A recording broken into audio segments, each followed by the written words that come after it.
बाप बेटी की रुला देने वाली कहानी। विकास आज के दिन का बेसब्री से इंतजार कर रहा था। उसकी पत्नी आज उसके बच्चे को जन्म जो देने वाली थी। डॉक्टर ने बोला था कि मां की हालत बहुत खराब है, इसलिए ऑपरेशन करना ही पड़ेगा।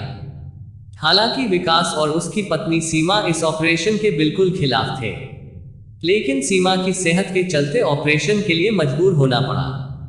घड़ी की टिक टिक के साथ ही विकास के दिमाग की भी घड़ी दौड़ रही थी। वह सोच रहा था कि अब अगले पल क्या होने वाला है। विकास की नजरें लगातार ऑपरेशन थिएटर के सामने टिकी हुई थी। 10 मिनट बाद ही डॉक्टर्स की टीम थिएटर से निकली। कुछ समय पहले जो डॉक्टर्स के चेहरे पर चिंता की लकीरें देखी जा सकती थी, वह अब काफी हद तक कम हो चुकी थी। विकास को समझ आ चुका था कि अब खतरा टल चुका है। उसने डॉक्टर से जल्दी से पूछा कि उसकी पत्नी कैसी है। डॉक्टर ने जवाब दिया कि उसकी पत्नी बिल्कुल सही हालत में है, पर एक अच्छी खबर है और एक बुरी खबर। विकास का शरीर जैसे ठंडा पड़ गया।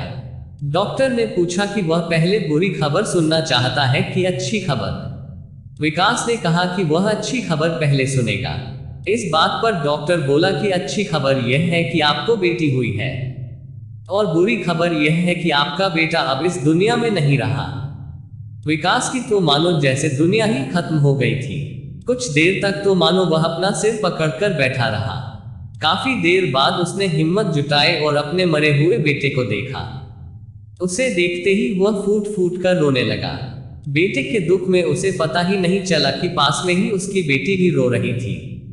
रात को उसके मन में एक पाप जागा। रात को सब गहरी नींद में सो रहे थे। उसने अपनी बेटी को गोद में उठाया। बेटी को अपनी बाहों में लेकर वह कई देर तक उसे देखता रहा। फिर मन ही मन सोचा कि बेटी की जगह कहीं और ही थी। विकास अपनी बेटी को लेकर हॉस्पिटल से निकल गया। रात बहुत गहरी थी, इसलिए किसी ने भी उसे नहीं देखा। चलते चलते वह एक अनाथ आश्रम के पास रुक गया।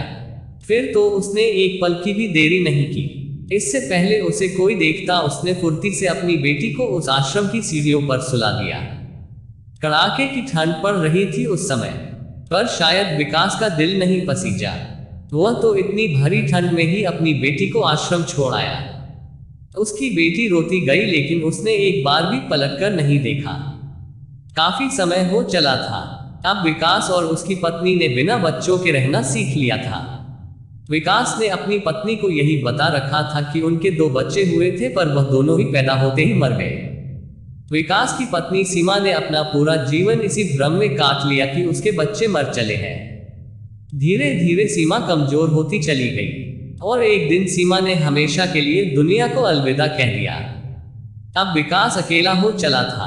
अब उसको सूनापन बहुत ज्यादा चुभने लगा था, लेकिन अब वो करता तो भी क्या करता।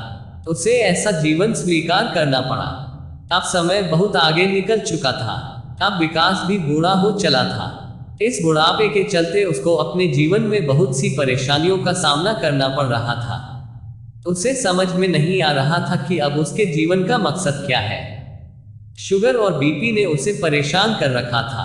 कहते हैं कि बुढ़ापे में अगर आपके साथ संतान के रूप में कोई सहारा ना हो तो जीवन व्यर्थ हो जाता है।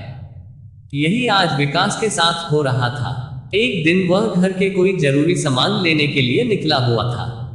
जैसे ही वह थोड़ी सी दूर चला कि उसे मानो चक्कर आ गया। जिस सड़क पर वह चल रहा था, उसी सड़क पर एक बड़ी सी ट्रक भी आई। वह ट्रक उसे कुचलने को ही थी कि तभी किसी ने उसका हाथ खींचकर उसे पीछे ले लिया। उसे मालूम नहीं चला कि उसे किसने बचाया। आज 4 दिन के उपचार के बाद जब उसने अपनी आंखें खोली तो पाया कि वह किसी के घर में था। उसने देखा कि एक सुंदर और समझदार लड़की उसके पलंग के पास बैठी हुई थी। उस लड़की का चेहरा विकास को अपना सा लगा। वह पेशे से डॉक्टर थी। उसने विकास की तबीयत पूछी। विकास ने कहा कि वह अब सही महसूस कर रहा है। उस लड़की के चेहरे पर अचानक गुस्से के भाव आ गए। उसने कहा कि आजकल के बच्चे कैसे बुरे हो चले हैं। उन्हें अपने माता पिता की भी नहीं पड़ी है। एक फोन तक नहीं आया है आपके घर से। किसी को अपने माँ बाप होते हुए भी उनकी बिल्कुल भी कद्र नहीं है। और कोई हमारे जैसे भी है जिनको अपने माता पिता तो चाहिए, पर ये तक नहीं पता कि माता पिता कौन है। विकास ने पूछा, अगर तुम्हारे माता पिता नहीं है तो तुम्हें पाल पोस कर किसने बड़ा किया। सीमा बोली, एक भले मजदूर थे। वह कहते हैं कि तुझे तो तेरे घर वालों ने भरी सर्दी वाली रात में एक अनाथ आश्रम के सामने छोड़ दिया था। ये तो भला था कि मैं बच गई।